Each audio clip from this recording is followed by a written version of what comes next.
भारत माता की, भारत माता की, भारत माता की। वंदे वंदे वंदे। जय जय श्री राम, जय श्री राम, जय जय श्री राम।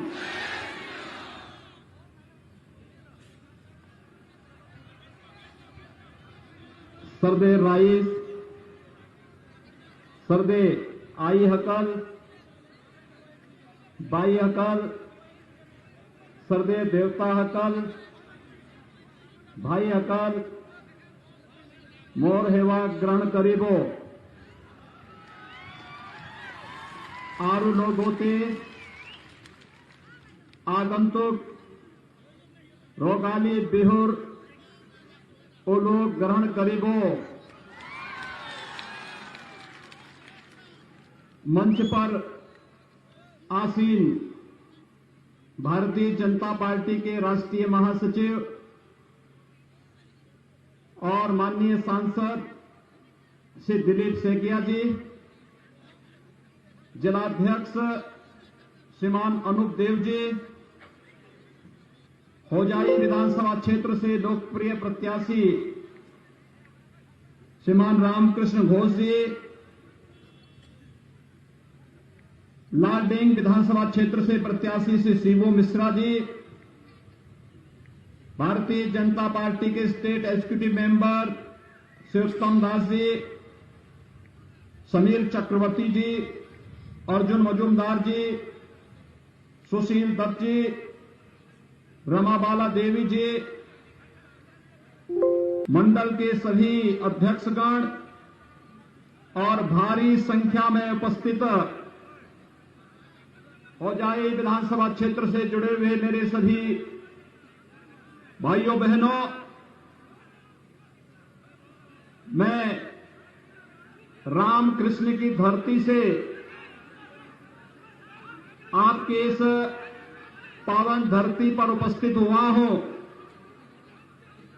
मैं सबसे पहले आदिशक्ति मां भगवती कामाख्या की इस पावन धरती को नमन करते हुए आप सबका हृदय से अभिनंदन करता हूं।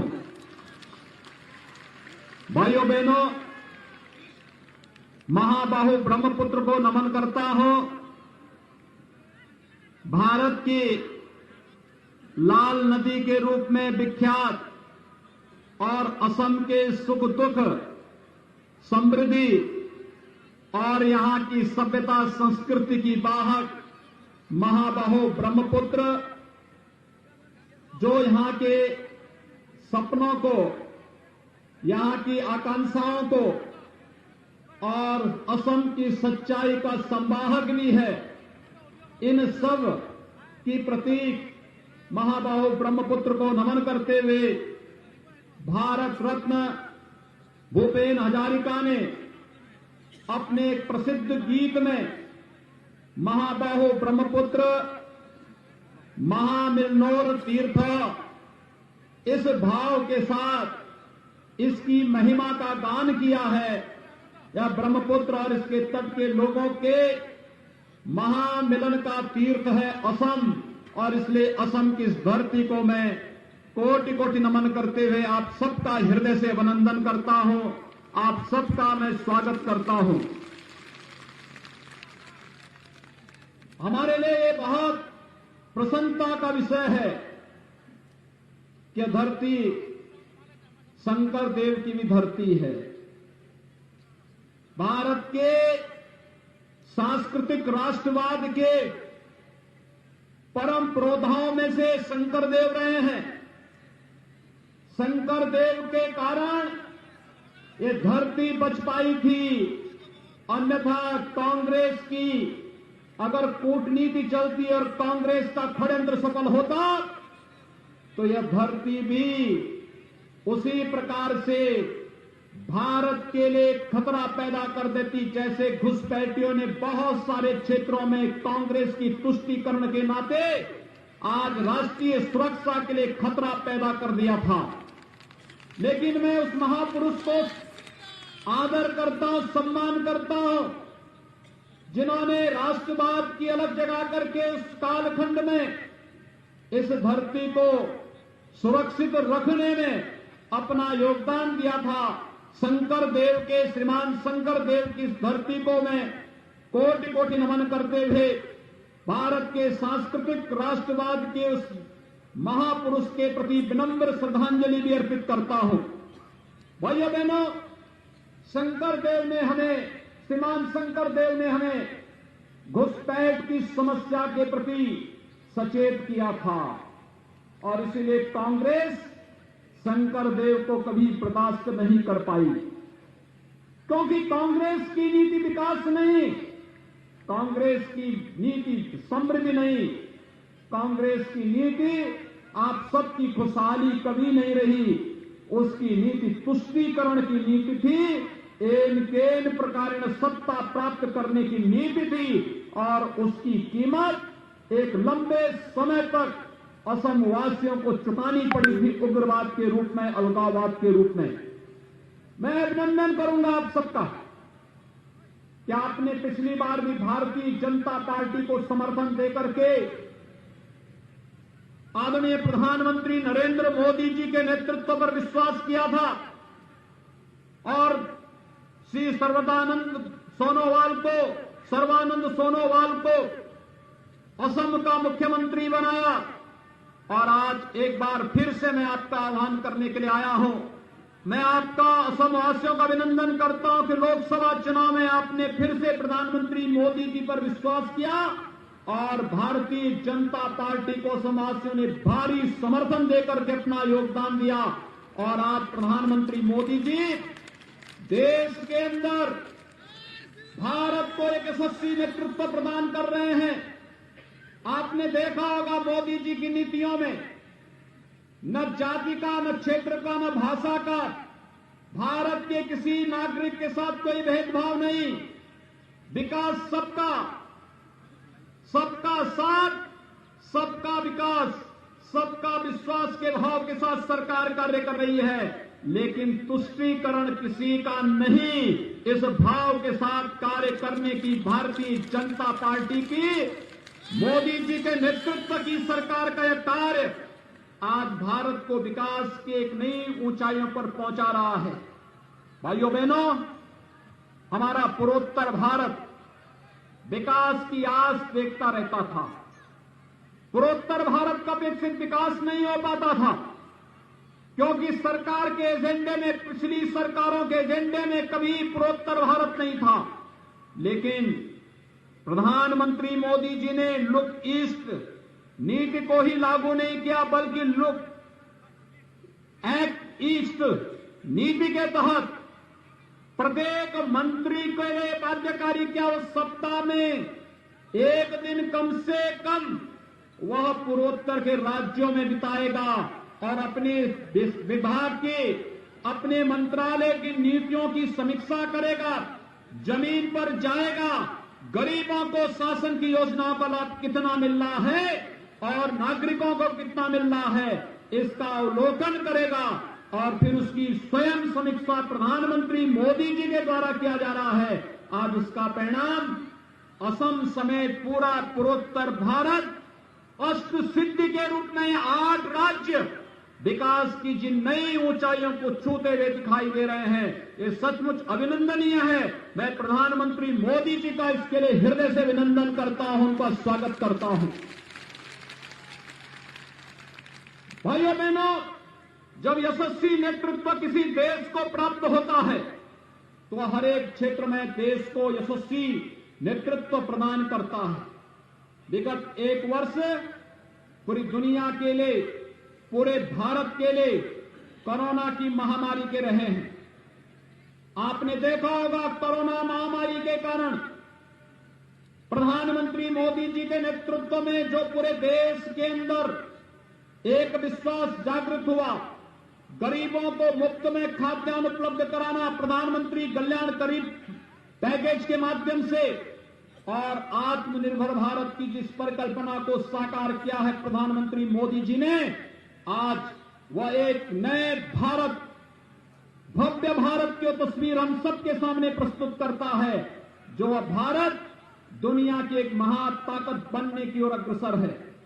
आपने भाइयों बहनों अभी हाल ही में अमेरिका के राष्ट्रपति बाइडेन के वह वक्तव्य सुना होगा, जिसमें उन्होंने प्रधानमंत्री मोदी जी का अभिनंदन किया है, जिसमें उन्होंने कहा है कि भले ही कोरोना से प्रबंधन किसका कैसा रहा यह समय बताएगा, लेकिन प्रधानमंत्री मोदी जी के प्रबंधन का लोहा दुनिया ने माना है। और यही नहीं, अपने देश के नागरिकों के लिए 2 वैक्सीन एक साथ देने का कार्य भी प्रधानमंत्री मोदी जी ने किया। और न केवल भारत को बल्कि भारत के मित्र देशों को बचाने का कार्य भी भारत के कोरोना वैक्सीन के माध्यम से प्रधानमंत्री मोदी जी ने किया है।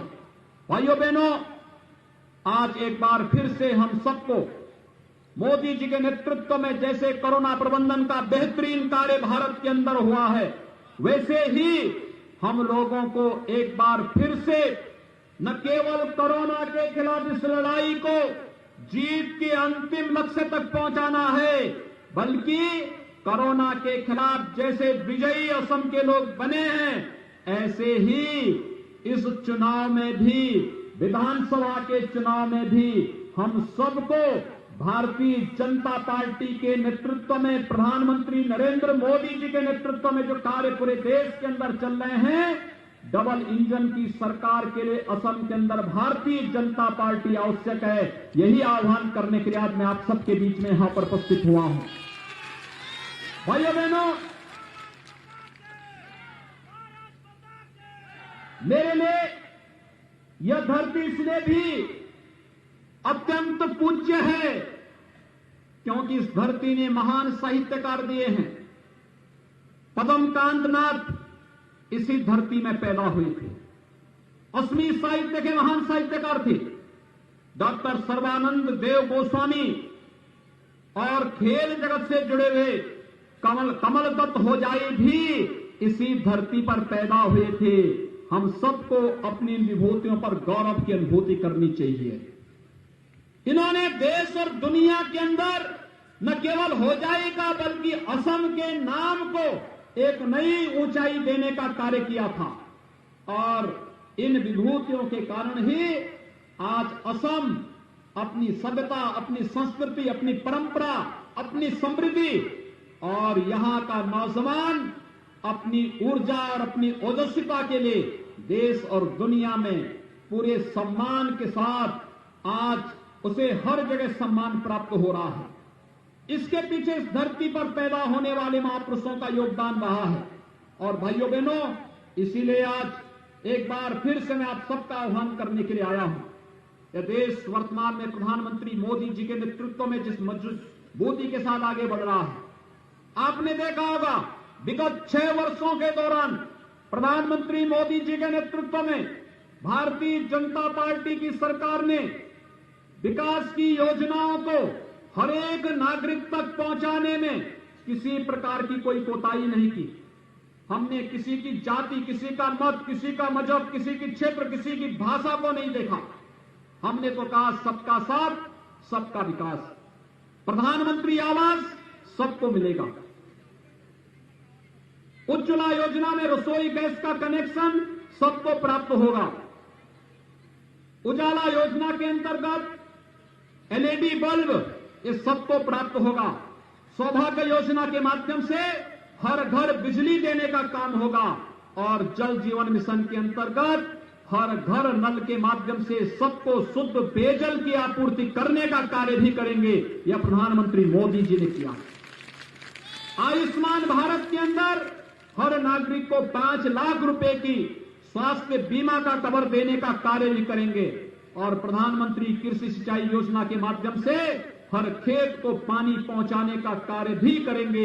ये प्रधानमंत्री मोदी जी की योजना का हिस्सा है। इसमें कहां जाती है, यहां पे कहां मत और मजहब की बात आती है? यहां पे तो विकास सबका, योजनाओं का लाभ सबको, एक नीति के तहत विकास की योजनाओं को घर घर, गांव गांव तक पहुंचाने का कार्य क्या करने का जो प्रयास हुआ है, आज भाइयों बहनों वो हर एक क्षेत्र में देखने को मिल रहा है। लेकिन साथ साथ बड़े इंफ्रास्ट्रक्चर के कार्य होने चाहिए। कहीं हाईवे, कहीं रेलवे, कहीं एयरपोर्ट, कहीं आईआईटी, कहीं मेडिकल कॉलेज। और मुझे प्रसन्नता है इस होजाई विधानसभा क्षेत्र में भी एक नए मेडिकल कॉलेज के निर्माण की स्वीकृति को यहां के माननीय मुख्यमंत्री श्री सोनोवाल जी ने यहां के लिए स्वीकृत किया है। एम्स के निर्माण की कार्रवाई युद्ध स्तर पर आज देश के अलग अलग स्थानों पर प्रारंभ हुआ है। इंफ्रास्ट्रक्चर डेवलपमेंट के माध्यम से विकास की एक नई गति देने, परंपरागत उद्यम को बढ़ावा देने के लिए आत्मनिर्भर भारत, वोकल फॉर लोकल की परिकल्पना को प्रधानमंत्री मोदी जी ने भारत के नागरिकों को दिया। लेकिन साथ साथ भाइयों बहनों, आप याद करिए, हम कश्मीर के लिए लड़ा करते थे, कहा करते थे एक देश में दो प्रधान, दो विधान, दो निशान नहीं चलेंगे, नहीं चलेंगे। 1952 में कांग्रेस ने तुष्टीकरण की नीति को पोषक करते हुए भारत के संविधान में धारा 370 डाल करके कश्मीर को आतंकवाद के हवाले कर दिया था। और बंगाल की धरती पर पैदा होने वाले डॉक्टर श्यामा प्रसाद मुखर्जी ने तब उद्घोष किया था, एक देश में दो प्रधान, दो निशान और दो विधान नहीं चलेंगे। डॉक्टर श्यामा प्रसाद मुखर्जी के सपने को साकार किया है प्रधानमंत्री मोदी जी ने और गृह मंत्री अमित शाह जी ने। कश्मीर में धारा 370 को समाप्त करके आतंकवाद की ताबूत पर अंतिम कील ठोकने का कार्य भी किसी ने किया, प्रधानमंत्री मोदी जी ने किया है। आज भाइयों बहनों, होजाई के लोग भी, अगर होजाई का नौजवान भी अगर चाहेगा, कश्मीर में जाकर के जमीन खरीद सकता है, वहां निवास कर सकता है, कोई आपको रोक नहीं सकता है। लेकिन कांग्रेस ने पाबंदी लगाई थी कि होजाई या असम का नागरिक जम्मू कश्मीर में जमीन नहीं खरीद सकता। और तो और, मैं जब भी जाता हूं, आज प्रातःकाल मुझे मां कामाख्या का दर्शन करने का सौभाग्य प्राप्त हुआ था। मैं जैसे ही मंदिर परिसर में पहुंचा, मैंने वहां प्रणाम किया, तब तक मुझे चारों ओर से एक नारा सुनने को मिला। मां कामाख्या देवी के प्रति लोगों के मन में अपार श्रद्धा का भाव है। पूरा देश बड़ी श्रद्धा के साथ यहां पर आकर के मां का अनुष्ठान करता है, उनसे शक्ति अर्जित करता है।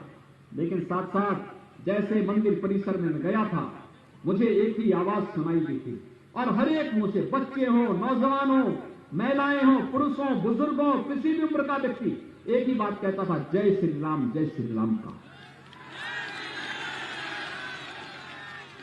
भाइयों बहनों, ये हमारा एक संबोधन है। राम हमारा संबोधन है, हमारा शिष्टाचार है, हमारी सभ्यता है, हमारी संस्कृति है, हमारा राष्ट्र का प्रतीक है और हमारी सभ्यता और संस्कृति के साथ साथ हमारे पुरोधा भी हैं। भारतीय सभ्यता और संस्कृति के परम पुरोधा है। उन्होंने भारत को एक दिशा दी है, भारत के सांस्कृतिक राष्ट्रवाद की नींव की आधारशिला रखी है। राम के बगैर भारत का काम चल ही नहीं सकता है और राम पर भारत का हर वासी बच्चा बच्चा गौरव की अनुभूति करता है। भाइयों बहनों, हम लोग कहा करते थे कि रामलला हम आएंगे, मंदिर वहीं बनाएंगे, यही बोलते थे ना। असम का नौजवान भी जाता था तो यही बोलता था, रामलला हम आएंगे, मंदिर वहीं बनाएंगे।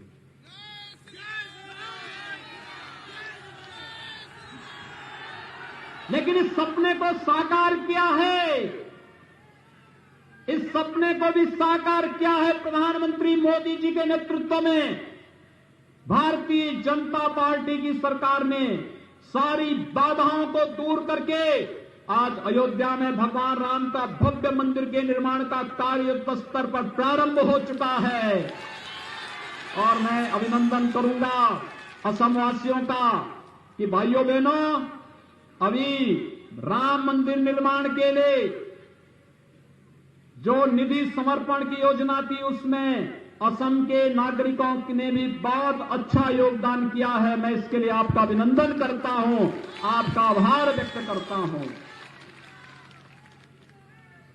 आपके द्वारा दिए गए समर्पण से भगवान राम का भव्य मंदिर बनेगा, भारत माता का ऐसा भव्य मंदिर बनेगा जो नए भारत की नई तस्वीर दुनिया के सामने रखेगा।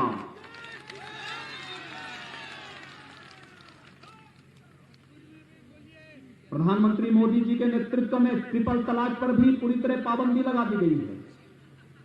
अब 3 तलाक कह करके कोई नारी गरिमा के साथ ठेस नहीं पहुंचा सकता है। 3 तलाक की बात करेगा तो जेल के अंदर भारत की जेलें उसका इंतजार करेंगी। ये सुरक्षा देने का कार्य भी बहन और बेटियों को किसी ने किया है, प्रधानमंत्री मोदी जी ने किया है। और भाइयों बहनों, अगर दुश्मन देश भारत के अंदर घुसपैठ करके भारत के अंदर किसी प्रकार की कोई गुस्ताखी करेगा तो एयर स्ट्राइक और सर्जिकल स्ट्राइक का काम भी प्रधानमंत्री मोदी जी के नेतृत्व में भारत के बहादुर जवानों ने करके दिखाया है। सरकार तो ऐसी ही चाहिए